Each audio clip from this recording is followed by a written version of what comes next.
Hello दोस्तों, आप सभी का स्वागत है A1 गुरुकुल यूट्यूब चैनल पर। दोस्तों, बिहार दरोगा के बेहतरीन तैयारी के लिए बेहतरीन प्रैक्टिस सेट करवा रहे हैं। अगर दोस्तों आप बिहार दरोगा की तैयारी कर रहे हैं तो आप इस सेट को एक बार जरूर लगाएं, बहुत ही महत्वपूर्ण है। दोस्तों, ये है एडुटेरिया का प्रैक्टिस सेट और आज हम लोग इस वीडियो में प्रैक्टिस सेट नंबर 10वां करने वाले हैं। इससे पहले प्रैक्टिस सेट नंबर 1 से लेकर के 9 तक कंप्लीट करा दिया गया है। अगर नहीं देखे हैं तो चैनल पर जाकर इसका अलग से प्ले लिस्ट बना दिया गया है, आप लोग वहाँ से देख सकते हैं। चलिए दोस्तों, बिना देरी किए हुए आज का क्लास स्टार्ट करते हैं। थोड़ा इसको जूम कर देते हैं ताकि आपको क्लियर दिखाई दे सके। दोस्तों, बीच में एक दो दिन आपको क्लास नहीं ले पाए क्योंकि दोस्तों वीडियो नहीं आ रहा था, बहुत ही ज़्यादा तबीयत खराब हो गया था, वीडियो नहीं बना पा रहे थे, इसीलिए दोस्तों वीडियो नहीं आ रहा था। लेकिन अब दोस्तों वीडियो कंटिन्यू आएगा तो आप लोग जो है चैनल पर जरूर बने रहेंगे। चलिए नेक्स्ट प्रश्न है। पहला प्रश्न है, भारतीय राष्ट्रीय कांग्रेस सम्मेलनों को शिक्षित भारतीयों का वार्षिक राष्ट्रीय मेला किसने कहा था? तो यह दोस्तों लाला लाजपत राय ने कहा था। तो ऑप्शन ए जो है पहला का राइट आंसर हो जाएंगे। और दोस्तों, लाला लाजपत राय को पंजाब केसरी के उपनाम से भी जाना जाता है, तो आपको ये भी ध्यान रखना चाहिए। महात्मा गांधी ने दांडी यात्रा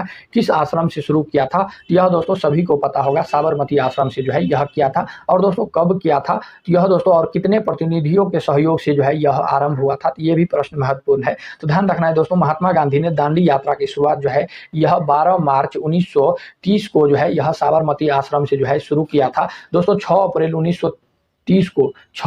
1930 को 78 यानी 78 सहयोगियों के साथ दांडी में मुट्ठी भर नमक बनाकर जो है यह कानून को जो है तोड़ा था। तो आपको ये भी ध्यान रखना है। नेक्स्ट प्रश्न है, डलहौजी की व्यापक सिद्धांत के अंतर्गत विलय किया गया प्रथम राज्य कौन सा था? तो प्रथम राज्य जो है विलय किया गया सतारा था। तो ऑप्शन डी जो है 3 का राइट आंसर हो जाएंगे। दोस्तों, लॉर्ड डलहौजी के राज्य हड़प नीति या गोद प्रथा निषेध नीति को जो है यह व्यापक सिद्धांत भी कहा जाता है। तो आपको ध्यान रखना चाहिए, इसके तहत जो है प्रथम विलय किया गया राज्य जो है सतारा था, जो 1848 ईस्वी में जो है हड़प लिया था। और दोस्तों कई राज्य जो है यह डलहौजी के द्वारा हड़पा गया था, तो आपको ध्यान रखना चाहिए। तो दोस्तों प्रथम राज्य जो है यह सतारा था, जो 1848 में हड़पा था। नेक्स्ट था दोस्तों दूसरा राज्य जो है यह संभलपुर था, जो 1849 ईस्वी में लॉर्ड डलहौजी ने हड़प लिया। तीसरा था दोस्तों बघाट जो है 1850 ईस्वी में जो है डलहौजी ने हड़प लिया। चौथा था 1853 ईस्वी में जो है 1853 ईस्वी में डलहौजी ने हड़प लिया। चौथा झांसी था। और पांचवा जो है नागपुर था, 1854 ईस्वी में जो है यह डलहौजी ने हड़प लिया था। तो आप लोग को जो है कम से कम आपको इतना ध्यान रखेंगे कि इस आंदोलन के दौरान प्रथम बार वंदे मातरम व्यापक स्तर पर जो है प्रयोग किया गया था। यह दोस्तों स्वदेशी आंदोलन के दौरान जो है यह व्यापक रूप से प्रयोग किया गया था। तो स्वदेशी आंदोलन 4 का राइट आंसर हो जाएंगे। नेक्स्ट प्रश्न है, किस आयोग ने सर्वप्रथम यह सिफारिश किया कि जरूरतमंद लोगों को अकाल के दौरान सहायता प्रदान करना राज्य का कर्तव्य है? तो यह दोस्तों स्ट्रेची आयोग ने जो है यह प्रदान किया था। तो ऑप्शन बी जो है 5 का राइट आंसर हो जाएंगे। निम्नलिखित घटनाओं पर विचार कीजिए, इन घटनाओं का सही क्रम जो है यह क्या है? तो दोस्तों सही क्रम क्या है देख लेते हैं। तो दोस्तों यहाँ पर जो है पहला दिया गया है क्रिप्स मिशन जो है 1942 में आया हुआ था। और दोस्तों अगस्त प्रस्ताव जो है 1940 हो जाएगा। और दोस्तों नेहरू रिपोर्ट जो है 1928 हो जाएगा। और दोस्तों बेबेल योजना जो है 1945 हो जाएगा। तो दोस्तों कौन सा हो जाएगा? पहले 3 हो जाएगा, फिर 2 हो जाएगा, फिर 1 हो जाएगा, फिर 4 हो जाएगा। तो दोस्तों नेहरू रिपोर्ट पहले, फिर उसके बाद अगस्त प्रस्ताव, फिर क्रिप्स मिशन, फिर बेबेल योजना। तो ऑप्शन जो है 3, 2, 1, 4 ऑप्शन बी में दिया गया है। तो ऑप्शन बी जो है 6 नंबर का राइट आंसर हो जाएंगे। निम्नलिखित में से कौन कन्नड़ साहित्य के त्रिरत्न में जो है शामिल नहीं है? तो दोस्तों त्रिरत्न में जो है यह कंबन शामिल नहीं है। तो ऑप्शन डी जो है 7 का राइट आंसर हो जाएंगे। दिल्ली सल्तनत की राजस्व व्यवस्था के अंतर्गत निम्नलिखित में से कौन सा कर गैर मुसलमान से लिया जाता था? तो दोस्तों यहाँ पर गैर मुसलमान है, तो दोस्तों गैर मुसलमान से खराज और जजिया दोनों जो है कर लिया जाता था। तो ऑप्शन ए, बी और दोनों हो जाएगा। तो ऑप्शन डी में दिया गया है, तो ऑप्शन डी जो है राइट आंसर 8 का राइट आंसर हो जाएंगे। दोस्तों यहाँ खराज के बारे में थोड़ा जान लेते हैं, महत्वपूर्ण है, पूछा जाता है। सॉरी दोस्तों, खराज जो है यह गैर मुसलमान से लिया जाने वाला खराज जो है यह भूमि कर है। क्या है? तो भूमि कर है। और दोस्तों जजिया कर जो है ये भी गैर मुसलमान से लिया जाने वाला धार्मिक कर है। आपको ध्यान रखना है दोस्तों, जजिया जो है धार्मिक कर है। और दोस्तों यहाँ पर ज़कात दिया गया है, ये भी जो है धार्मिक कर है, लेकिन दोस्तों यह मुसलमान से लिया जाने वाला कर है। लेकिन दोस्तों जजिया जो है यह गैर मुसलमान से लिया जाने वाला कर है। तो दोनों में जो है डिफरेंस है। ज़कात मुस्लिम से लिया जाता था और गैर मुस्लिम से जो है जजिया कर धार्मिक कर के तौर पर लिया जाता था। और दोस्तों यहाँ पर जो है खराज जो है यह भूमि कर था, जो सबसे गैर मुसलमान से लिया जाता था। नेक्स्ट प्रश्न है, ऋग्वेद काल में किस नदी को सर्वाधिक पवित्र नदी माना गया है? तो दोस्तों ऋग्वेद काल में सर्वाधिक पवित्र नदी जो है सरस्वती नदी को माना गया है। तो सरस्वती नदी ऑप्शन ए जो है 9 नंबर का राइट आंसर हो जाएंगे।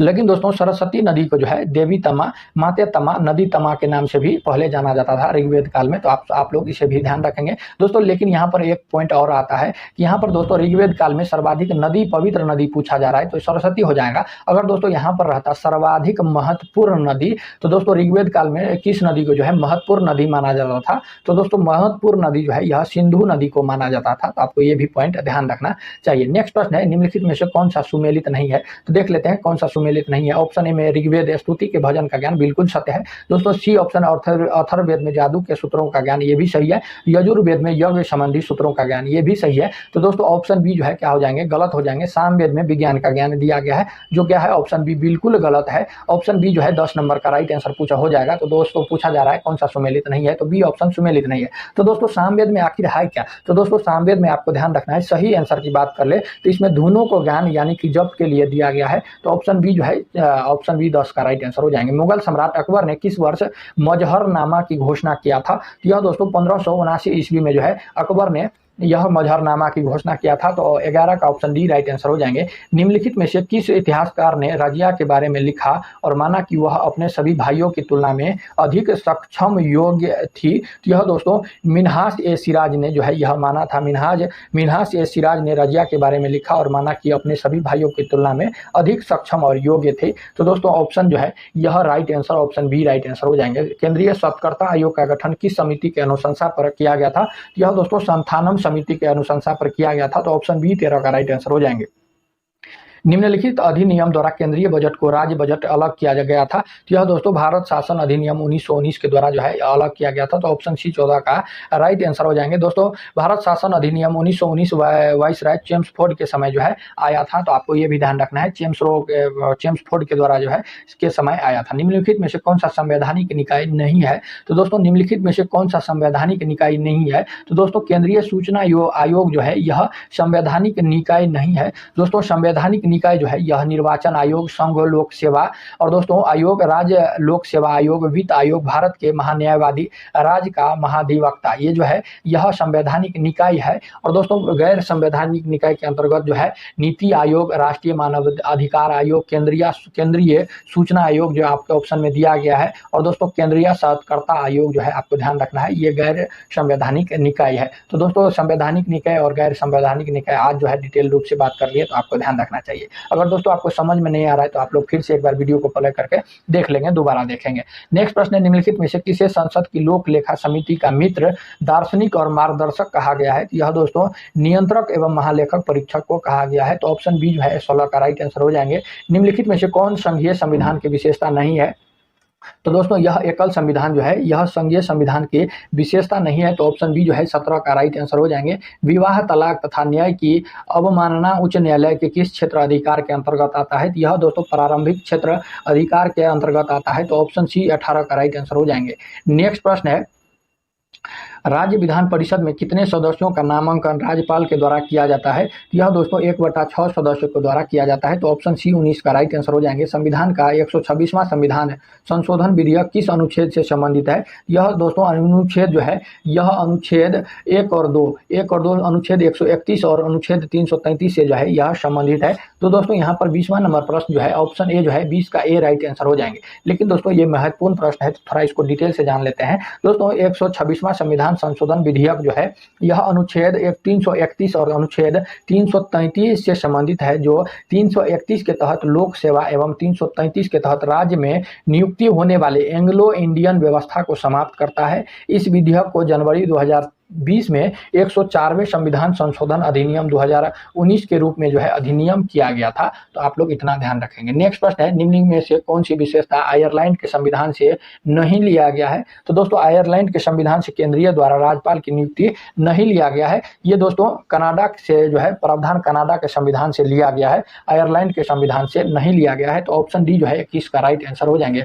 केंद्रीय द्वारा राज्यपाल की नियुक्ति जो है यह आयरलैंड से नहीं लिया गया है, यह कनाडा से लिया गया है। तो ऑप्शन डी जो है 21 का राइट आंसर हो जाएंगे। आपातकाल उपबंध का संबंध भारतीय संविधान के किस भाग से है? तो यह दोस्तों आपात का उपबंध जो है भारतीय संविधान के भाग 18 से है, तो ऑप्शन सी जो है 22 का राइट आंसर हो जाएंगे। और दोस्तों भारतीय संविधान के अनुच्छेद की बात कर ले, यह तो भाग 18 में है, लेकिन अनुच्छेद अगर पूछ दे तो कौन सा है, तो आपको ध्यान रखना है भारतीय संविधान के अनुच्छेद अपवाद उपबंध का संबंध जो है 352 से 360 तक में जो है यह कहा गया है, वर्णन है, तो आपको ध्यान रखना है। और दोस्तों भारतीय संविधान के भाग 15 में जो है यह निर्वाचन है, तो आपको यह भी ध्यान रखना है, बहुत ही महत्वपूर्ण है, जो ऑप्शन ए में दिया गया है। और दोस्तों भाग 17 में राजभाषा के बारे में बताया गया है, तो ये भी ध्यान रखना है, और बहुत ही महत्वपूर्ण, कई बार पूछा जा चुका है। भारतीय संविधान के बाद भाग 20 में जो है यह संविधान संशोधन से संबंधित है, तो आपको ध्यान रखना चाहिए। निम्नलिखित में से कौन सा कीटों से प्राप्त नहीं किया जाता है, तो दोस्तों इनमें से सभी हो जाएंगे, रेशम, शहद और मोती, ये जो है कीटों से प्राप्त नहीं किया जा सकता है। लेकिन दोस्तों रेशम और शहद और कीटों के विभिन्न प्रजातियों से जो है यह प्राप्त किया जाता है, तो आपको ये भी ध्यान रखना चाहिए। 23 नंबर का ऑप्शन डी राइट आंसर हो जाएंगे। निम्नलिखित में से कौन सा सही नहीं है, निम्नलिखित में से कौन सा सही नहीं है, तो दोस्तों कौन सा जो है यह सही नहीं है। ऑस्कर पुरस्कार 1929, मान बुकर पुरस्कार 1969 और दोस्तों ज्ञानपीठ पुरस्कार 1965, ये तीनों जो है बिल्कुल जो है सत्य है। लेकिन दोस्तों कलिंग पुरस्कार 1951 दिया गया है, ये जो है सही नहीं है, तो पूछ रहा है सही नहीं है, तो 24 का ऑप्शन डी सही नहीं है, तो यही इसका राइट आंसर हो जाएंगे। 24 का ऑप्शन डी राइट आंसर हो जाएंगे। दोस्तों कलिंग पुरस्कार जो है यह 1952 से विज्ञान के क्षेत्र में दिया जाता है, 51 दिया गया है, जो बिल्कुल गलत है। अगर 52 रहता तो ये भी सही हो जाता। 1952 से विज्ञान के क्षेत्र में दिया जाता है। नेक्स्ट प्रश्न है, रविंद्रनाथ टैगोर की गीतांजलि किसका संग्रह है। यह दोस्तों किसका जो है यह संग्रह है, तो यह कविताओं का संग्रह है। ऑप्शन सी जो है 25 का राइट आंसर हो जाएंगे। दोस्तों गीतांजलि रविंद्रनाथ टैगोर की जो है गीता कविताओं का संग्रह है। इस रचना के लिए वर्ष 1913 ईस्वी में जो है नोबेल पुरस्कार दिया गया था, तो आपको ये भी ध्यान रखना है। इसी के लिए जो है रविंद्रनाथ टैगोर जी को भारत में प्रथम नोबेल पुरस्कार दिया गया था, आपको ध्यान रखना चाहिए। नेक्स्ट प्रश्न है, निम्नलिखित में से किस शहर को भारत का शून्य मील केंद्र के नाम से जाना जाता है। यह दोस्तों नागपुर शहर को 0 माइल सेंटर के नाम से जाना जाता है, तो नागपुर शहर राइट आंसर हो जाएंगे। ऑप्शन डी 26 का राइट आंसर हो जाएंगे। नेक्स्ट प्रश्न, भारत में सूचना अधिकार अधिनियम अधिनियमित किया गया, तो यह दोस्तों 15 जून 2005 को जो है यह किया गया, तो ऑप्शन ए जो है राइट आंसर हो जाएंगे। नेक्स्ट प्रश्न है, संयुक्त राष्ट्र सुरक्षा परिषद के अस्थायी सदस्य के कार्यकाल अवधि होती है, तो यह कार्यकाल अवधि 1 वर्ष होती है, तो option A right option A हो जाएंगे, 2 वर्ष राइट आंसर हो जाएंगे। ऑप्शन ए जो है 28 का राइट आंसर हो जाएंगे। बेटन कप एवं रंगास्वामी कप किस खेल का प्रमुख शब्दावली है, तो यह दोस्तों हॉकी खेल का जो है यह प्रमुख शब्दावली है, तो ऑप्शन सी जो है 29 का राइट आंसर हो जाएंगे। जैव विविधता का सबसे महत्वपूर्ण पहलू है, तो दोस्तों जैव विविधता का सबसे महत्वपूर्ण पहलू जो है यह पारिस्थितिकी तंत्र का निर्वहन है, तो ऑप्शन डी जो है 30 नंबर का राइट आंसर हो जाएंगे। नेक्स्ट प्रश्न है, निम्नलिखित में से कौन एक प्रवाल विरंजन का सबसे अधिक प्रभावी कारक है, तो यह दोस्तों सागरीय जल के सामान्य तापक्रमों में वृद्धि हो जाएंगे, तो ऑप्शन सी जो है 31 का राइट आंसर हो जाएंगे। नेक्स्ट प्रश्न है, निम्नलिखित आर्द्र क्षेत्रों में किन्हें रामसर का दर्जा प्राप्त है, तो दोस्तों किन्हें जो है यह रामसर साइट का जो है दर्जा प्राप्त किया गया है, तो दोस्तों 1, 2, 3 और 4, 1, 2, 3 और 4 को जो है यह रामसर साइट का जो है दर्जा प्राप्त है। नंदा झील, पिचवरम मैग्रोव, बिखीरा वन्यजीव अभयारण्य, चिल्का झील, चारों को जो है यह प्रदान किया गया है, दर्जा प्राप्त है, तो ऑप्शन जो है यह बी राइट आंसर हो जाएंगे। नेक्स्ट प्रश्न है, हाल ही में भारत की पहली निजी ट्रेन सेवा की शुरुआत की गई, उसका नाम जो है यह भारत गौरव है। क्या है, तो भारत गौरव है। 33 का ऑप्शन सी राइट आंसर हो जाएंगे। भारतीय राष्ट्रीय राजमार्ग प्राधिकरण ने किस राष्ट्रीय राजमार्ग पर बिटुमिनस कंक्रीट सड़क का निर्माण कर गिनीज वर्ल्ड रिकॉर्ड बनाया है, यह दोस्तों NH 53 हो जाएंगे। ऑप्शन बी जो है राइट आंसर हो जाएंगे। नामसाई घोषणा पत्र संबंध किस राज्य से है, यह दोस्तों कौन से राज्य से हो जाएंगे, तो यह असम राज्य अरुणाचल प्रदेश का हो जाएंगे। ऑप्शन डी जो है 35 का राइट आंसर हो जाएंगे। नेक्स्ट प्रश्न है, किस मंत्रालय द्वारा मिशन शक्ति की शुरुआत की गई है, यह दोस्तों महिला एवं बाल विकास मंत्रालय जो है मिशन शक्ति की शुरुआत किया गया है, तो ऑप्शन बी जो है 36 का राइट आंसर हो जाएंगे। अग्निपथ रक्षा योजना के अंतर्गत कितनी अधिकतम आयु के आवेदक उम्मीदवार हो सकते हैं, यह दोस्तों 21, ऑप्शन सी जो है 37 का राइट आंसर हो जाएंगे। भारत का पहला अमृत सरोवर किस राज्य में बनकर तैयार हुआ है, यह दोस्तों उत्तर प्रदेश में बनकर तैयार हुआ है, तो ऑप्शन ए राइट आंसर हो जाएंगे। एलिजाबेथ बर्न किस देश की नई प्रधानमंत्री बनी है, यह दोस्तों फ्रांस की बनी है, तो ऑप्शन ए जो है 39 का राइट आंसर हो जाएंगे। नेक्स्ट प्रश्न है, 40 नंबर प्रश्न है, हाल ही में किसे प्रथम लता दीनानाथ मंगेशकर पुरस्कार से जो है यह सम्मानित किया गया है? तो यह नरेंद्र मोदी को जो है यह सम्मानित किया गया है। तो ऑप्शन बी जो है यह राइट आंसर हो जाएंगे। नेक्स्ट प्रश्न है, राजस्थान में नाईडारा में विश्व की सबसे ऊंची भगवान शिव की प्रतिमा को स्थापित किया जा रहा है, जिसका नाम जो है स्टैचू ऑफ बिलीफ है। क्या है? तो यह स्टैचू ऑफ बिलीफ है। तो ऑप्शन सी जो है 41 का राइट आंसर हो जाएंगे। और यह दोस्तों राजस्थान में जो है यह स्थापित किया गया है। तो आपको ये भी ध्यान रखना चाहिए। इसकी ऊंचाई की बात कर ले तो दोस्तों यह इसकी ऊंचाई जो है 351 फीट है। दोस्तों राजस्थान में भोलेनाथ की 351 फीट ऊंची प्रतिमा जो है यह स्थापित किया जा रहा है। जो विश्व की सबसे ऊंची प्रतिमा है इसकी ऊंचाई जो है 351 फीट है। तो आपको यह भी ध्यान रखना चाहिए। हिंदी भाषा में MBBS कोर्स शुरू करने वाला देश का पहला राज्य कौन बना है? यह दोस्तों मध्य प्रदेश राज्य बना है। तो ऑप्शन बी जो है 42 का राइट आंसर हो जाएंगे। नेक्स्ट प्रश्न है, विश्व शांति सूचकांक 2022 में कौन सा देश प्रथम स्थान पर रहा है? यह दोस्तों आइसलैंड रहा है। तो ऑप्शन बी जो है 43 का राइट आंसर हो जाएंगे। ओनली वन अर्थ विषय के साथ 2022 में कौन सा दिवस मनाया गया था? यह दोस्तों पर्यावरण दिवस मनाया गया था। तो ऑप्शन सी जो है 44 का राइट आंसर हो जाएंगे। 19वां नाम NAM शिखर सम्मेलन 2023 का आयोजन कहाँ किया जाएगा? यह दोस्तों युगांडा में किया जाएगा। तो ऑप्शन ए जो है 45 का राइट आंसर हो जाएंगे। जनवरी 2023 में संविधान उद्यान को स्थापित किया गया था। यह दोस्तों जयपुर में जो है उद्यान को जो है स्थापित किया गया था। तो जयपुर राइट आंसर हो जाएंगे। 46 का ऑप्शन ए राइट आंसर हो जाएंगे। Dada Saheb Phalke international film award में किसे सर्वश्रेष्ठ फिल्म का अवार्ड मिला है? यह दोस्तों शेरशाह को मिला है। तो ऑप्शन ए जो है 47 का राइट आंसर हो जाएंगे। नेक्स्ट प्रश्न है, अक्टूबर 2022 में आए शीतरंग चक्रवात या तूफान का नामकरण किस देश ने किया है? यह दोस्तों थाईलैंड ने किया है। तो ऑप्शन डी जो है 48 का राइट आंसर हो जाएंगे। आर्थिक सर्वेक्षण 2022-23 के अनुसार भारत में सर्वाधिक FDI किस देश से प्राप्त हुआ है? यह दोस्तों सिंगापुर से प्राप्त हुआ है। तो 49 का ऑप्शन ए राइट आंसर हो जाएंगे। नंदा झील जिसे हाल ही में रामसर सूची में शामिल किया गया है वह किस राज्य में स्थित है? यह दोस्तों गोवा राज्य में जो है यह स्थित है। तो ऑप्शन बी 50 का राइट आंसर हो जाएंगे। नेक्स्ट प्रश्न है, सितंबर 2022 में भारत ने किस देश के साथ शिक्षा के क्षेत्र में सहयोग हेतु समझौता किया है? यह दोस्तों UAE के साथ जो है समझौता किया है। तो 51 का ऑप्शन ए राइट आंसर हो जाएंगे। भारत का दूसरा सबसे बड़ा राष्ट्रीय जलमार्ग कौन सा है? यह दोस्तों NW4 है। NW4 ऑप्शन डी जो है यह राइट आंसर हो जाएंगे। NW4 option D right answer हो जाएंगे।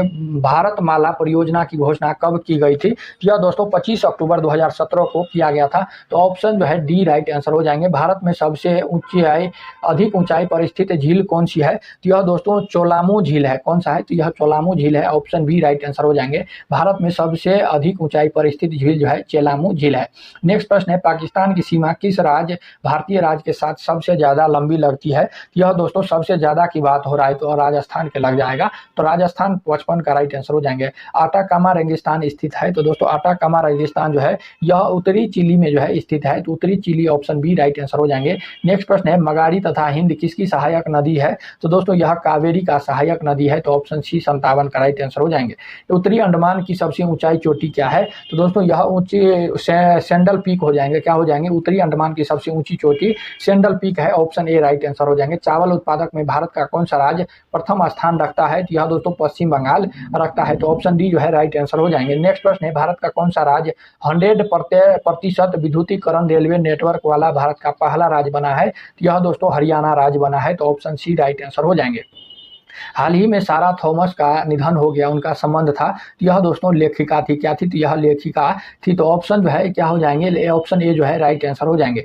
वार एंड वुमेन पुस्तक के लेखक है। तो दोस्तों ए हसन है। कौन है? MA हसन है। तो ऑप्शन ए जो है यह 62 का राइट आंसर हो जाएंगे। एफिनडेक्स 2023 के सैन्य अभ्यास का आयोजन कहाँ किया गया? तो यह दोस्तों पुणे में किया गया। तो पुणे राइट आंसर हो जाएंगे। नेक्स्ट प्रश्न है, विश्व कविता दिवस मनाया जाता है। तो 21 मार्च को विश्व कविता दिवस मनाया जाता है। ऑप्शन ए राइट आंसर हो जाएंगे। नेक्स्ट प्रश्न है, IQ एयर रिपोर्ट के अनुसार भारत का प्रथम प्रदूषित देशों में से कौन सा है? यह दोस्तों 8वां है। कौन सा है? तो यह 8वां है। ऑप्शन सी राइट आंसर हो जाएंगे। नेक्स्ट प्रश्न है 66 नंबर प्रश्न हो जाएगा। 66 नंबर प्रश्न है, ऊर्जा संरक्षण के सिद्धांत के संबंध में कौन सा कथन जो है यह सही है? तो कौन सा कथन जो है यह सही है? तो ऑप्शन डी जो है यह सही हो जाएगा। ऊर्जा को न तो निर्माण किया जा सकता है और न ही ऊर्जा को नष्ट किया जाता है। ऑप्शन डी जो है बिल्कुल सही हो जाएंगे। बाकी तीनों जो है गलत हो जाएंगे। तो 66 का ऑप्शन डी राइट आंसर हो जाएंगे। एक समान वेग से चलती किसी वस्तु का त्वरण डैश डैश होगा, तो यह दोस्तों शून्य हो जाएगा। तो ऑप्शन ए 67 का राइट आंसर हो जाएंगे। जब कार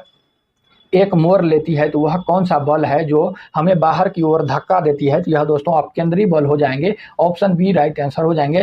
बेरी सिलिकेट ग्लास बर्तन का माइक्रोवेव ओवन में प्रयोग किया जाता है क्योंकि दोस्तों यह अत्यधिक उष्मा प्रतिरोधी होते हैं। तो ऑप्शन बी जो है 69 का राइट आंसर हो जाएंगे। किसी विस्फोट के कारण समुद्र के तल पर बनने वाली लहरें क्या होती है, तो यह दोस्तों अनुदैर्घ्य होती है। क्या होती है, तो अनुदैर्घ्य होती है। ऑप्शन ए जो है यह राइट आंसर हो जाएंगे। बादलों के गर्जन के दौरान किस प्रकार का ऊर्जा स्थानांतरण होता है, यह दोस्तों गतिज ऊर्जा, प्रकाश ऊर्जा और ध्वनि ऊर्जा में रूपांतरित होती है। तो ऑप्शन बी जो है यह 71 का राइट आंसर हो जाएंगे। नेक्स्ट प्रश्न है, निम्नलिखित में से कौन सा इलेक्ट्रोमैग्नेटिक के बारे में सत्य नहीं है, तो यह दोस्तों इलेक्ट्रोमैग्नेटिक के बारे में ध्रुवीकरण नहीं किया जा सकता, यह जो है सत्य नहीं है। तो ऑप्शन सी जो है यह राइट आंसर हो जाएंगे। 72 का ऑप्शन सी राइट आंसर हो जाएंगे।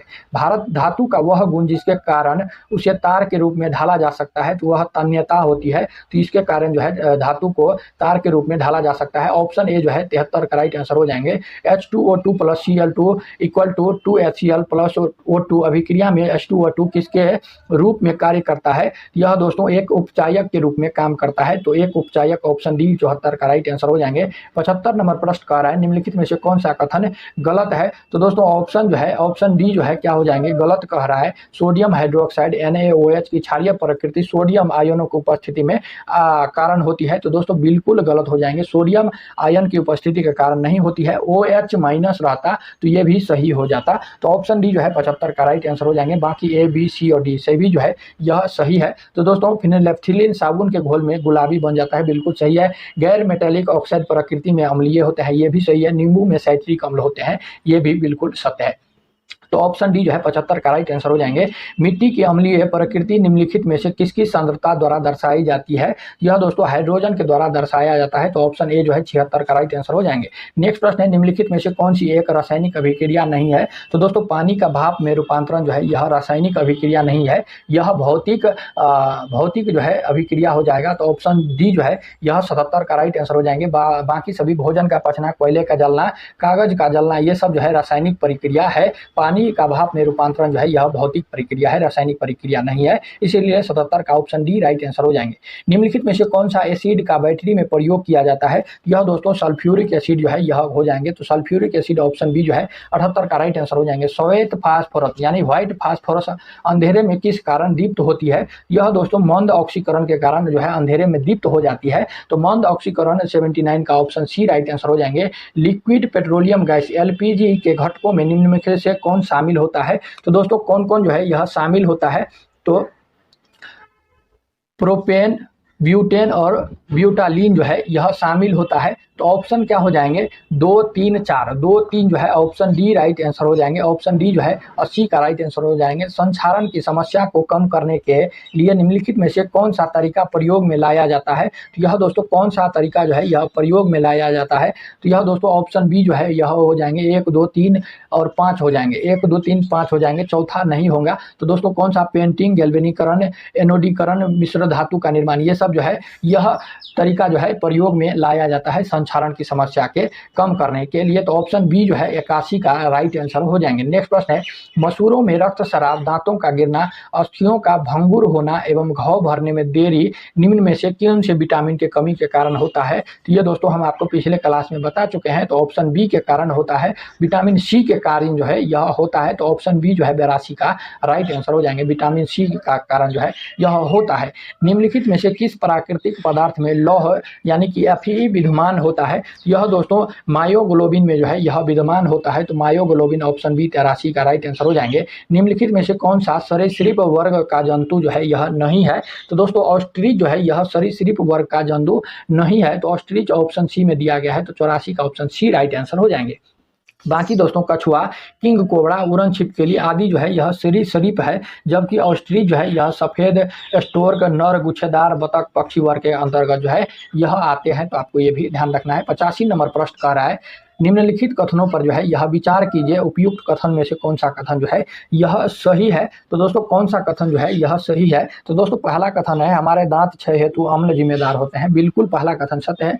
दूसरा है दांतों के मध्य फंसे खाद्य पदार्थ अम्लीय निमोचित करने में जो है सहायक होते हैं। तो दूसरा भी कथन सत्य है। तो दोस्तों दोनों कथन सत्य है, इसीलिए ऑप्शन सी 85 का राइट आंसर हो जाएंगे। नेक्स्ट प्रश्न है एमीफसाइमा निम्नलिखित में से किससे प्रभावित होता है? तो यह दोस्तों फेफड़ा में प्रभावित होता है। तो ऑप्शन 86 का ऑप्शन ए राइट आंसर हो जाएंगे। नेक्स्ट प्रश्न है निम्नलिखित में से कौन सा सुमेलित नहीं है? कौन सा जो है यह सुमेलित नहीं है, सही नहीं है। तो दोस्तों पढ़ लेते हैं कौन सा सुमेलित नहीं है। तो आयोडीन 123 मोतियाबिंद का ऑप्शन दोस्तों पहला ही सही नहीं है। तो पहला ही 87 का राइट आंसर हो जाएंगे। पहला ही 87 का राइट आंसर हो जाएंगे। दोस्तों आयोडीन 123 के तहत आयोडीन का रेडियोधर्मी समस्थानिक आइसोटोप है, जिसका प्रयोग मस्तिष्क के इमेजिंग के लिए जो है प्रयोग किया जाता है, न कि मोतियाबिंद के उपचार के लिए प्रयोग किया जाता है। तो ऑप्शन ए जो है 87 का राइट आंसर हो जाएंगे। बाकी सभी बी, सी और डी तीनों का तीनों जो है सही सुमेलित है। एक बार आपको ध्यान रखना है, कोबाल्ट 60 का प्रयोग जो है यह कैंसर के उपचार में किया जाता है, और कोबाल्ट 32 का प्रयोग जो है लुकीमिया थेरेपी में किया जाता है। और दोस्तों फास्फोरस 32 का प्रयोग जो है रक्त प्रवाह अनुरेखन में जो है यह किया जाता है, जो बिल्कुल क्या है तीनों का तीनों सही है। नेक्स्ट प्रश्न है निम्नलिखित में से कौन एक जड़ नहीं है? तो दोस्तों कौन सा जो है यह जड़ नहीं है? तो दोस्तों आलू जो है यह जड़ नहीं होता है, आलू जो है यह तना होता है। क्या होता है? तो तना होता है। 88 का ऑप्शन सी राइट आंसर हो जाएंगे दोस्तों। जबकि गाजर, मूली, शलजम, शकरकंद आदि जो है यह जड़ का जो है उदाहरण होता है, आलू तना का उदाहरण है। तो आपको ध्यान रखना है। नेक्स्ट प्रश्न है निम्नलिखित में से कौन सा रासायनिक यौगिक तंबाकू के धुएं सिगरेट में पाए जाते हैं? तो दोस्तों कौन सा जो है यह तंबाकू सिगरेट में पाए जाते हैं? तो दोस्तों 1, 2, तीनों जो है यह तंबाकू सिगरेट में पाए जाते हैं। निकोटीन, कार्बन मोनोऑक्साइड और साइनाइड ये जो है यह इसमें पाए जाते हैं। तो ऑप्शन डी जो है 89 का राइट आंसर हो जाएंगे। 90 नंबर प्रश्न है किसी वायरस में उत्परिवर्तन म्यूटेशन किस कारण होता है? तो यह दोस्तों इसके अनुवांशिक द्रव्य में परिवर्तन के कारण होता है। तो ऑप्शन बी जो है 90 का राइट आंसर हो जाएंगे। नेक्स्ट प्रश्न है निम्नलिखित में से किसने घाटा वित्तीयन के विचार के सबसे पहले चर्चा किया था? तो यह दोस्तों जॉन मेनार्ड केंज ने जो है सबसे पहले चर्चा किया था। 91 का ऑप्शन सी राइट आंसर हो जाएंगे। निम्नलिखित में से किसे विदेशी प्रत्यक्ष निवेश के रूप में समझा जाएगा? यह दोस्तों भारत में शैक्षणिक संस्थान स्थापित करने वाला कोई विदेशी तत्व। ऑप्शन डी जो है यह 92 का ऑप्शन डी राइट आंसर हो जाएंगे। 92 का ऑप्शन डी राइट आंसर हो जाएंगे। 93 नंबर प्रश्न कर रहा है अल्प विकसित अर्थव्यवस्था की विशेषता निम्नलिखित में से कौन सी है? तो यह दोस्तों केवल 1 तथा 4 हो जाएंगे। केवल 1 तथा 4 ऑप्शन ए जो है यह राइट आंसर हो जाएंगे। प्रति व्यक्ति निम्न आय और दोस्तों प्राथमिक क्षेत्र में अधिक कार्यबल, ये जो है यह अल्प विकसित अर्थव्यवस्था की विशेषता जो है यह हो जाएंगे। तो ऑप्शन ए जो है 93 का राइट आंसर हो जाएंगे। भारतीय जनजातीय सहकारी विपणन विकास परिसंघ ट्राइफीड का गठन किया गया था। तो यह दोस्तों 1987 ईस्वी में इसका गठन किया गया था। तो 94 का ऑप्शन सी डी जो है राइट आंसर हो जाएंगे। 94 का ऑप्शन डी करेक्ट आंसर हो जाएंगे। भारतीय औद्योगिक वित्त निगम IFCI द्वारा ऋण उपलब्ध करवाता है। तो यह दोस्तों कौन सा ऋण उपलब्ध करवाता है? तो दोस्तों निजी क्षेत्र के उद्यमों में और सहकारी क्षेत्र के